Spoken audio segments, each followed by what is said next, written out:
Just Another Monster contains adult themes, violence, and content that may be sensitive to some listeners. Listener discretion is advised.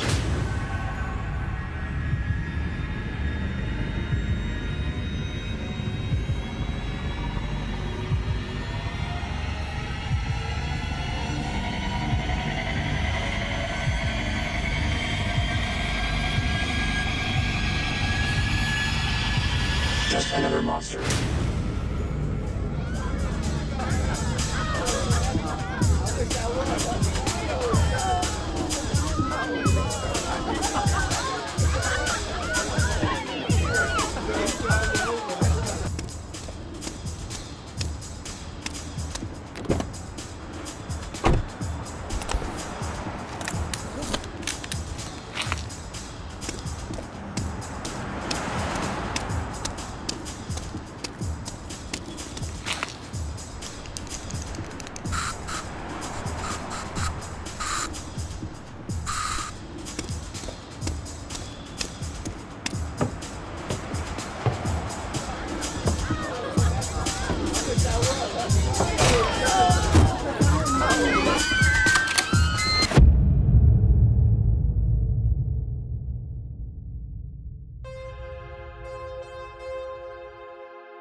Thank you for tuning into Season 1, Episode 5 of Just Another Monster, the show where we shed light on the monsters that live among us.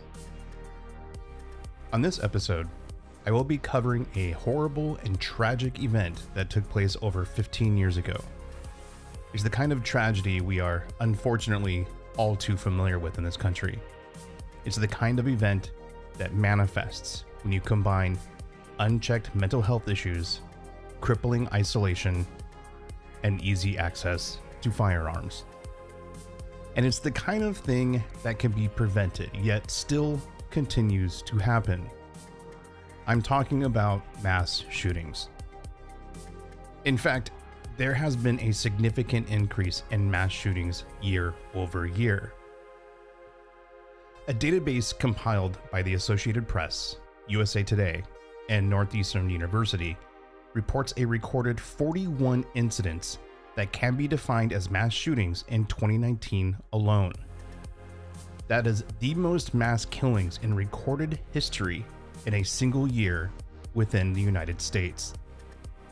The story I'm about to share is about another lonely coward with a gun, preying on the unsuspecting, hoping to do as much damage as possible, and for reasons they felt were justified. So sit back, relax, and let me tell you a story. A story of just another monster.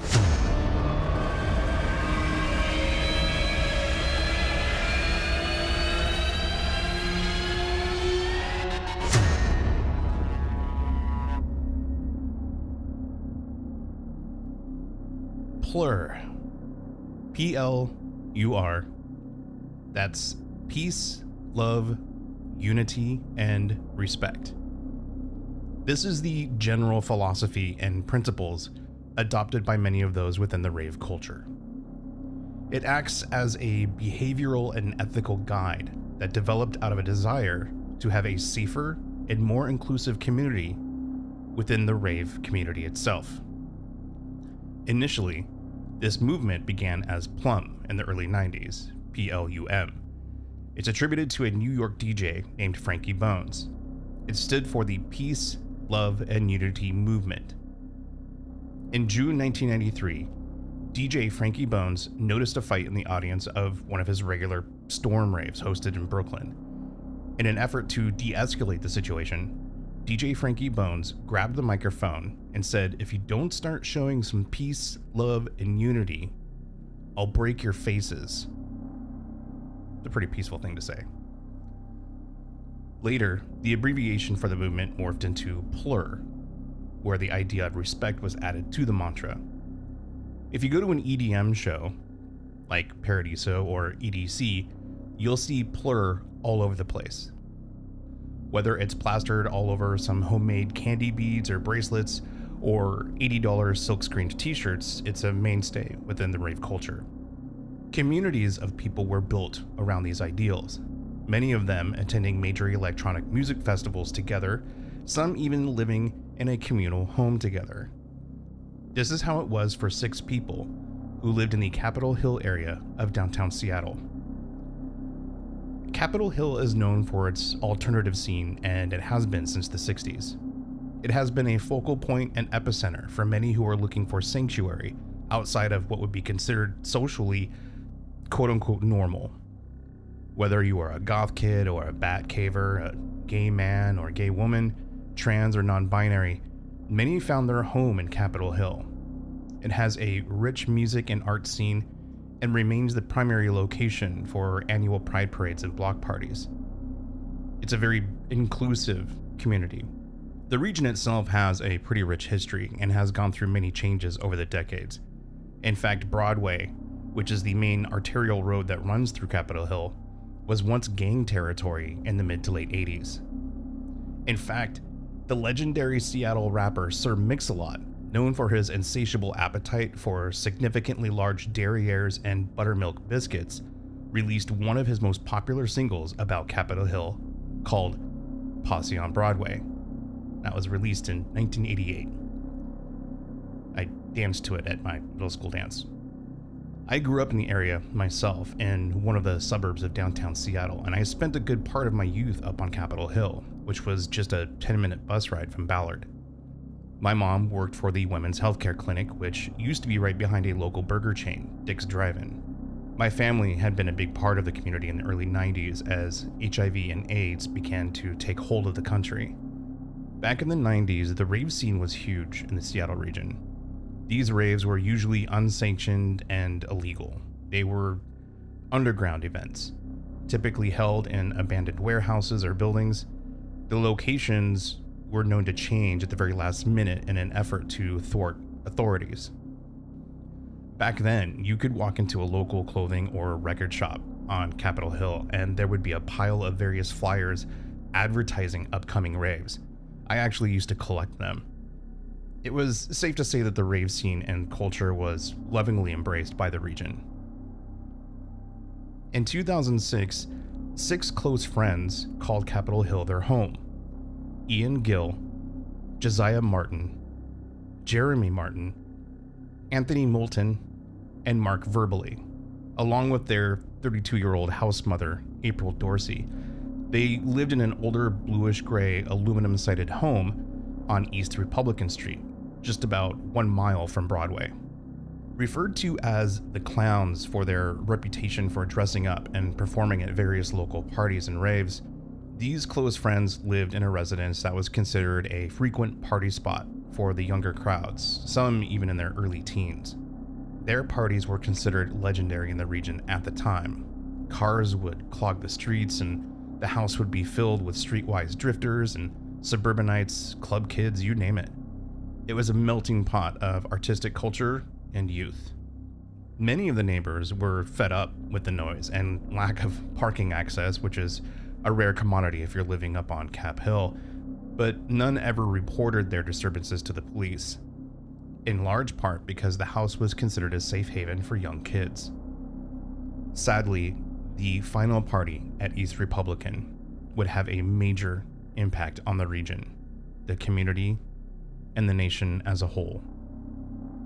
On the evening of March 24th, one of the house residents, Josiah Martin, was contracted to do sound work for an after-hours rave. This was a zombie-themed rave called Better Off Undead. It was being held at a location called The Shack.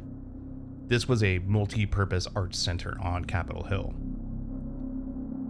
The event was originally scheduled to be held at Studio 7, another club in Seattle, but was moved to The Shack at the last minute. All members of the East Republican House attended the rave at The Shack, except for April Dorsey, who stayed elsewhere that evening.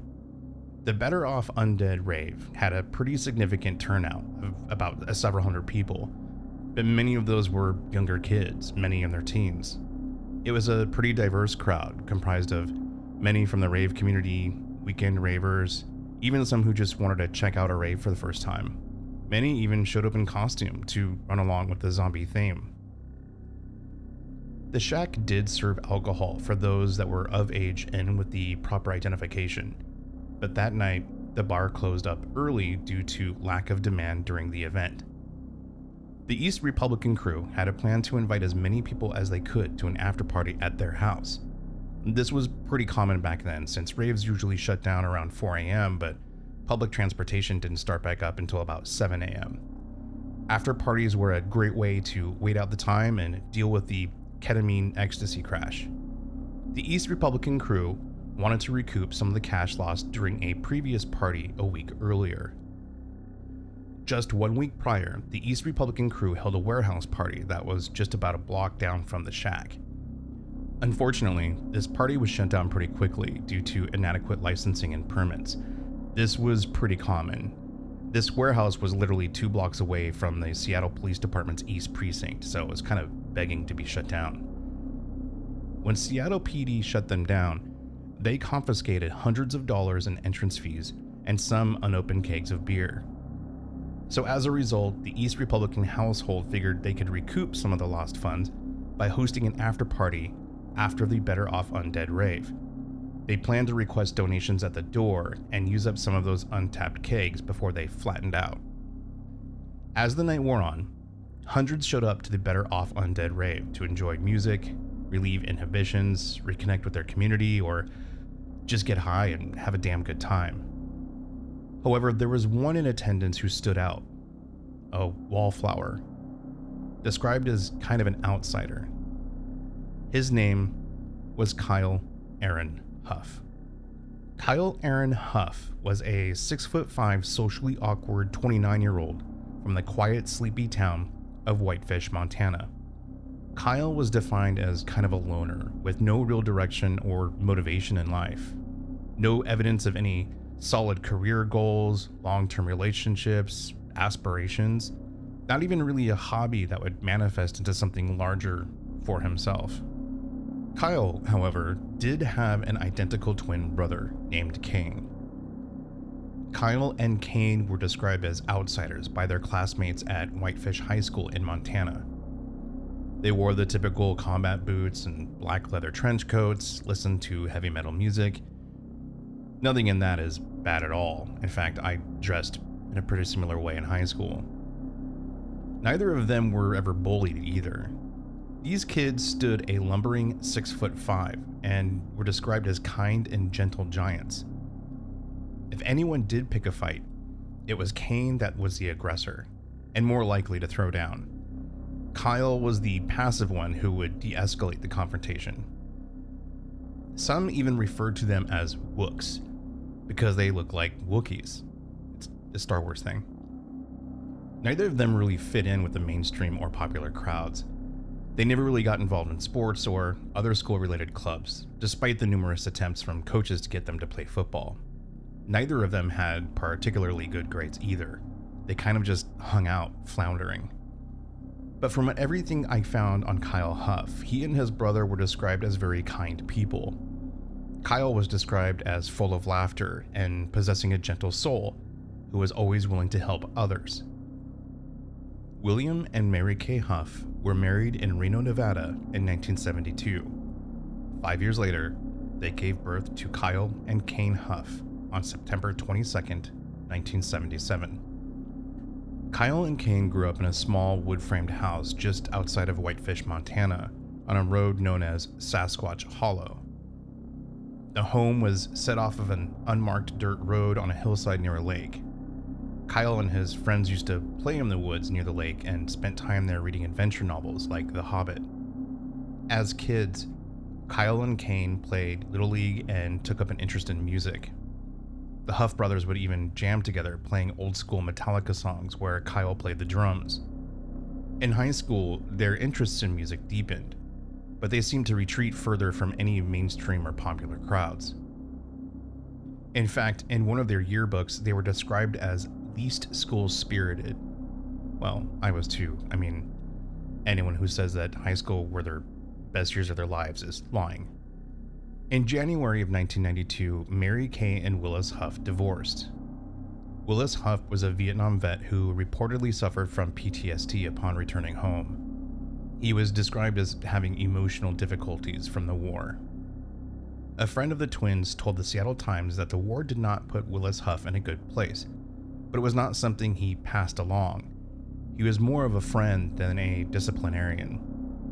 When Mary Kay and Willis Huff divorced, they agreed to use their best efforts to ensure that their children received the most love, care, and affection as possible. By their late teens, Kyle and Kane moved into town with both of their parents living in nearby homes so they could remain close to the twins. On March 27, 1997, Willis Huff was charged with 2 felony counts for growing marijuana with the intent to sell. The laws were obviously very different than they are now when it comes to weed. The shit literally washes up on shore out here. After pleading guilty to 1 felony count, Willis Huff moved to Portland, Oregon. After graduating from high school, most of Kyle and Kane's friends went off to do bigger things. Kyle briefly attended community college where he studied philosophy and art while taking up jobs around town. You would normally see the twins hanging out in a local bar or talking with friends for hours. They were the literal definition of locals. As time passed, Whitefish, Montana began to change. The town started to become a mix of old and new Montana. Growth in the area exploded. In a census performed in the year 2000, Whitefish was one of the fastest growing real property wealth in Montana, with a tax base rising of 63% from 2000 to 2004. The area was becoming gentrified. This frustrated many of the youth in the area, as it made it even more difficult to rent an apartment, let alone buy a house in the area they grew up in. The art scene seemed to thrive in this new climate in Whitefish. Mary Kay Huff herself owns several art shops in the downtown area. The Huff twins were privileged enough to live in a spacious apartment above one of their mother's shops. Their place was known for its own parties full of beer hops and bong resin. On one occasion, after a night of drinking and getting high, Kyle used a handgun and a shotgun to shoot up an art installation of a moose that was installed in town. The artist, John Rawlings, had created 15 moose on the loose sculptures and installed them around town. Yeah, that was a thing. They were to help raise money for nonprofit groups for the arts, animal welfare, and horseback therapy programs. Most of the younger residents of Whitefish considered these sculptures to be hideous and obnoxious and were begging to be vandalized. Whitefish police believed that Kyle had an accomplice, but he never admitted to it. Kyle eventually pled no contest to misdemeanor criminal mischief charges. He paid restitution and a fine of $761. He was ordered to perform community service and to write a letter of apology to the artist. The charge against him was reduced to a misdemeanor from a felony, so Kyle was not barred from owning firearms or to be in possession of them. 2 years later, the community of Whitefish would be shaken by a horrible tragedy. Jared Hope, a high school friend of the Huff brothers, killed his parents and shot himself during a weekend visit home from Missoula. Apparently, the Huff brothers had been out drinking with their friend Jared Hope the night the murders and suicide occurred.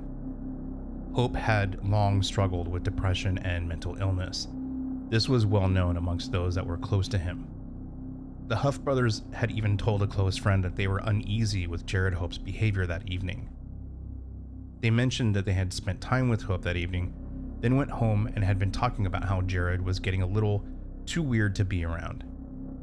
After the tragedy, friends, including the Huff brothers, had reflected on Hope's troubled life, and they wished that they could have done more, or even prevented it. As friends now reflect on Kyle's own life, no one observed the same warning signs. Signs that would lead up to the tragic event that occurred on March 25th, 2006. After some time in May 2002, the Huff brothers made the move to Seattle, as they were fans of the growing music scene. The Huff brothers moved into a 2-bedroom apartment in the Northgate area, just a bit north of Seattle. They were described by management as excellent tenants who were extremely close. Kane Huff attended the North Seattle Community College, where he received an associate's degree. Kyle Huff, on the other hand, spent most of his time delivering pizzas. At one point, Kyle had gotten a job at a Domino's, where he showed up for 2 days and then missed 2 days, and, well, he was subsequently fired. Kyle seemed to go from job to job, mostly delivering pizzas for Pizza Hut or a local chain called Pagliacci's. Kyle just couldn't seem to hold down a job. Anytime he would become frustrated or angry or upset, he would just walk off the job rather than discuss the matters with anyone. As a result, Kyle became more and more dependent on his brother Kane. Despite their unusually intimate personal relationship, Kyle started to depend on Kane for sole companionship and emotional support, not to mention financial support. These were two peas in a pod, but it started to become clear that as they got older, one of the brothers began to prosper, while the other simply floundered. Kane graduated college, while Kyle never really continued his further education. Kane had frequent romantic relationships and Kyle did not. As time went on, Kyle began to withdraw socially. He began to self-isolate. He became more and more desperate for companionship and friendship. At one point, he had reportedly begged a woman who he met outside of a bar to spend time with him and be his friend. He made numerous attempts to contact her and even left flowers at her doorstep, but the calls went unanswered as she was simply not interested. There was a study that was done in 2007 by Duke University and the University of Arizona that suggests Americans have become increasingly isolated over the last few decades. Based on interviews with nearly 1,500 American adults, research suggests that adults have few friends they can talk to about the most important subjects in their lives. Studies have found that many adults will move to areas such as Seattle, San Francisco, Miami, Chicago, or even Houston for a fresh new start or a last resort. Having left their families back home, they found themselves met with a lack of community, an abundance of strangers, and absence of any real support systems. It's definitely a thing. Out here, they call it the Seattle freeze.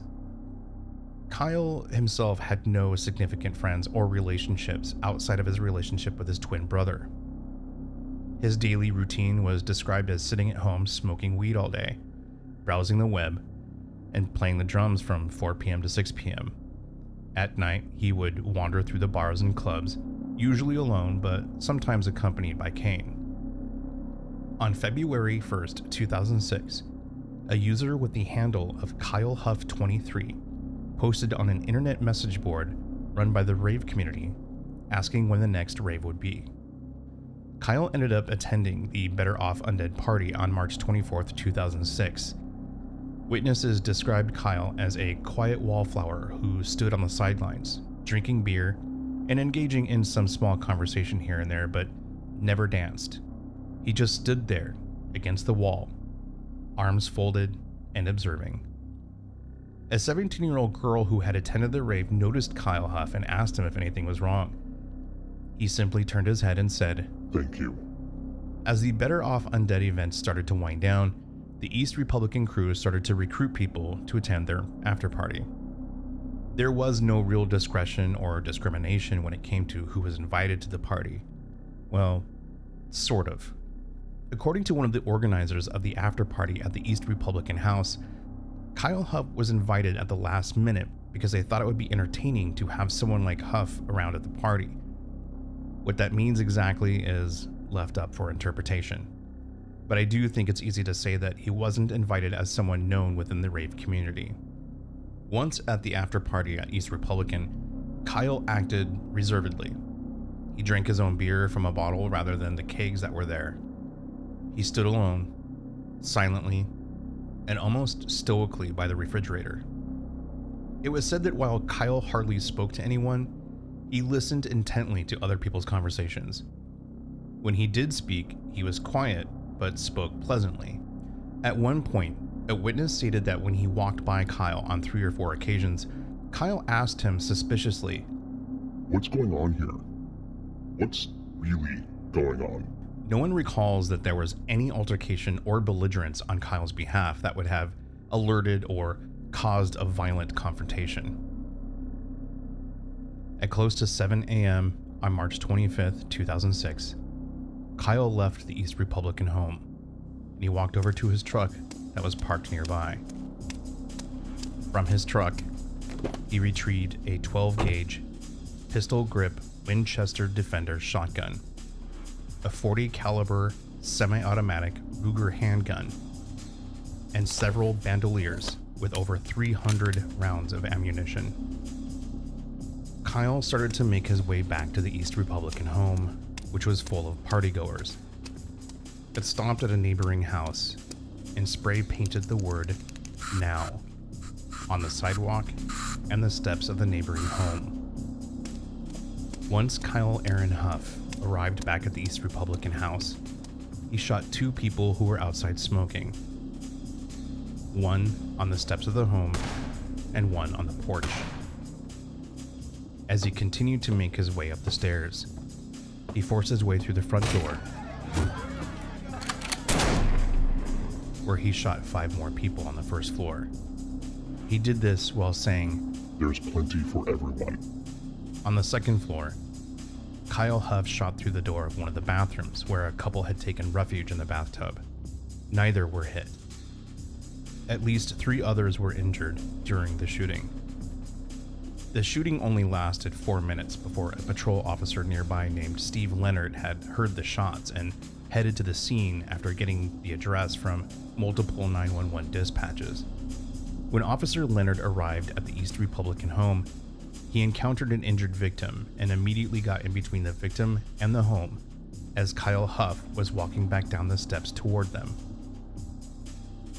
Before Officer Leonard could complete his command to demand that Kyle Huff drop his weapon, Huff had put the handgun in his mouth and pulled the trigger. Once police found that there was no other threat and the situation was under control, investigators found that Kyle Huff's truck contained an arsenal: a Colt AR-15 semi-automatic rifle, another handgun, several more boxes of ammunition, a machete, and a baseball bat. On Saturday afternoon, March 25th, 2006, the Seattle Police Department served a warrant on the Northgate apartment Kyle shared with his brother Kane. It was there that they found more guns and ammunition, bomb-making materials, and even live grenades. During the search, Kane Huff had returned home completely unaware of what had just occurred. He was taken into custody, questioned, and later released by the Seattle Police Department. I remember when they executed the search warrant. I knew very little about what had happened other than what was trickling out from the news. I remember that afternoon, my friend Troy had messaged me on MSN Messenger telling me that SWAT was at his front door, quietly asking him to leave his apartment. At first, I thought it was an odd joke. Troy was kind of an odd dude. But he kept telling me they were telling him to leave immediately, so I told him to quit fucking around and leave. As it turned out, my friend Troy was next door neighbors of Kyle and Kane Huff for the last couple of years. He didn't really know them well at all, but after hearing there were live grenades in their apartment next to his, he didn't stay too much longer. In fact, I think he moved to Thailand or Vietnam. In the days following the events, there was no clear motive for why Kyle Aaron Huff chose to take the lives of 6 people, including his own. There was no clear motive for why he chose to commit this horrifying and senseless act. I don't think many of us will truly understand why anyone commits such a cowardly act. And that's exactly what this is. It's a powerless person going after defenseless and unaware people. There is no power in that. It's cowardice. Nearly a month later, an apartment manager was inspecting dumpsters at a separate apartment complex about a mile from where Kyle and Kane both lived. While inspecting the dumpsters, the apartment manager came upon something that appeared to look like a bomb. Once the authorities were called to the scene, the device that was suspected to be a bomb appeared to be just a chunk of modeling clay with some wires coming out of it. However, upon further inspection of the dumpsters, police discovered a few items potentially relating to Kyle Huff. One of those was a handwritten letter, written on the back of a parking notice delivered to the Huff residence. The note reads as follows: "To Kane, from Kyle. I hope that you will find this letter after the fact. Don't let the police or the FBI keep you from having it. This is my last wish for you to see this. Don't kill yourself, moron. That's the last thing I'd want to happen. As long as you're alive, so is a part of me. You know, I hate leaving you by yourself, but this is something I feel I have to do. My life would always feel incomplete otherwise. I can't let them get away with what they're doing. Kids like me and you are seriously dying over this shit. I hate this world of sex that they're striving to make. This is a revolution, brother. The most important thing to happen since man began. To let it die out would be a crime. I will never come with them. I will always see it as hell. The things they say and do, they're raping us. It's just too disturbing to me to just ignore and try to live my life with. I know this is a short letter and might sound stupid, but it would take a book to properly explain this to you. I don't have the time for that, or the will. The basic gist of it is that they're fucking next to us when we're really high and trying to make us freak out. They're trying to stop our heart by making it palpitate. And they're doing it. It's just a question of if we're willing to be okay with it, and obviously I'm not. Maybe someday you'll be willing to help me kill this hippie shit. I know that it's going to get worse now. But that's part of the now, kids, now. Bye, Kane. I love you. The Capitol Hill Massacre was the worst mass killing in Seattle, Washington since the 1983 Wah-Mee Massacre in Seattle's International District. It completely shook the foundation of the city and the community. It's caused the local government to execute major knee-jerk reactions to crack down on teenage partying, raves, all-ages dance clubs, and even fucking video games. Of course, none of that worked, but as usual, the focus is on everything but the problem itself: untreated mental health, lack of mental health resources, and access to weapons. Some had even blamed the Seattle alternative band Nirvana for inspiring the massacre. It's theorized that the Huff announcement of the word "now" spray painted on the neighbor's steps and sidewalk was a reference to the lyrics "now, now, now, now" from the song "I Want to Know Now." No one really knows if this is true. However, the band responded by removing any copy of that song from existence as a result. Try and Google it, you won't find it. No one really knows the true motivation behind Kyle Huff's actions that day.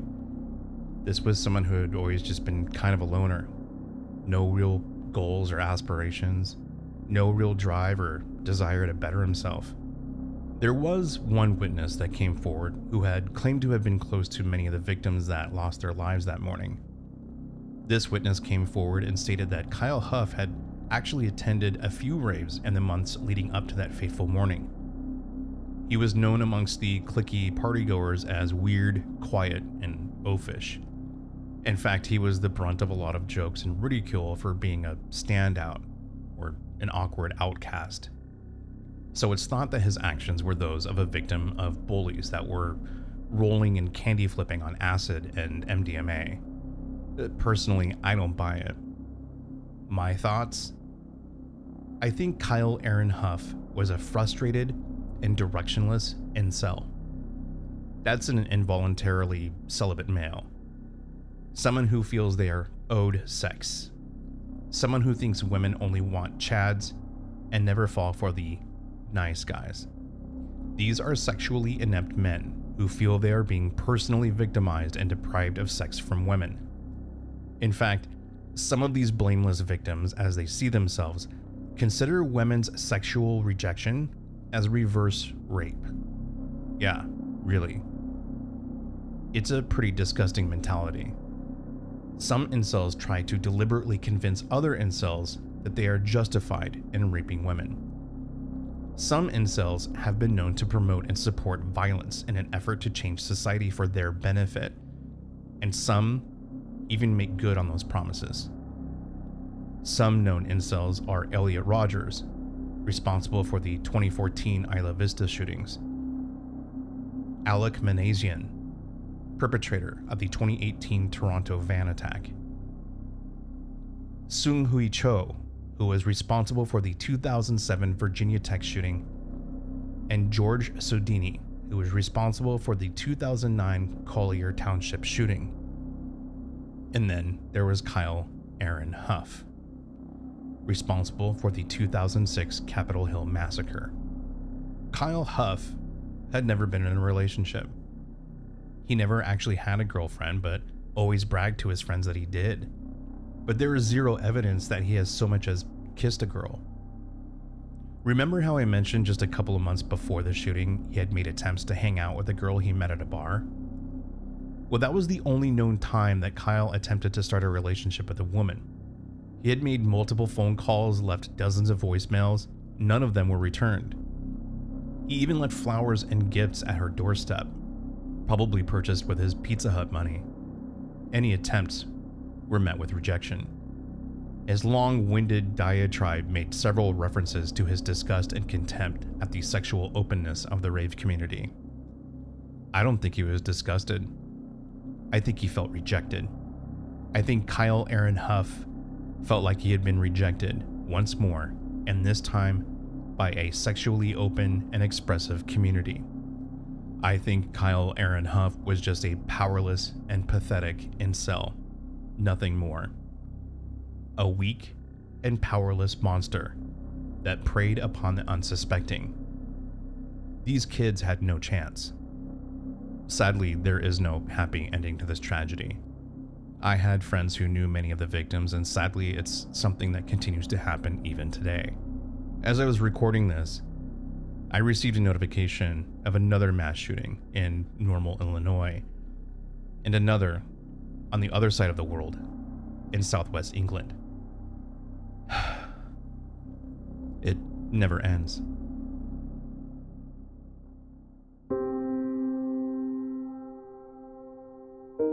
If anything, this tragedy has brought the community closer together. It's helped communities to create safe spaces where groups can reconnect and enjoy themselves without fear or ridicule. And the rave culture itself continues to thrive, while monsters like Kyle Huff become stories of the past. And maybe it's time to come closer together. After nearly 2 years of self-quarantines and social distancing and unstable administrations, it's time to stop isolating and start reconnecting. Maybe Plur should become real and be real with each other. Offer respect to one another. Practice equality amongst those around you. Be accepting of positive change and the diversity of others. And most of all, love one another.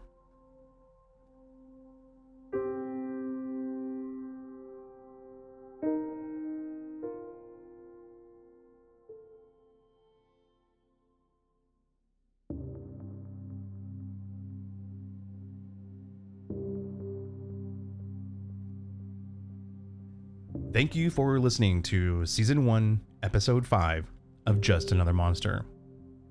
I would love to hear your feedback on this show. I put a lot of work into creating this content for my listeners, and I want to provide the best quality show I can. So feel free to email me at justanothermonstershow@gmail.com, or give me a call, 520-428-4373, and leave a voicemail.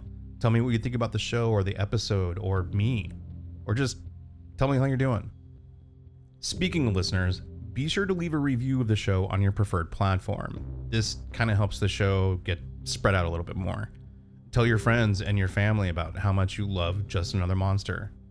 You can also follow the show on Instagram now. The Instagram account name is A Monster Show. Or you can just go to instagram.com/A Monster Show. or you can follow on Facebook, and that's facebook.com, Just Another Monster Podcast. Thanks for tuning in. I'll see you next time.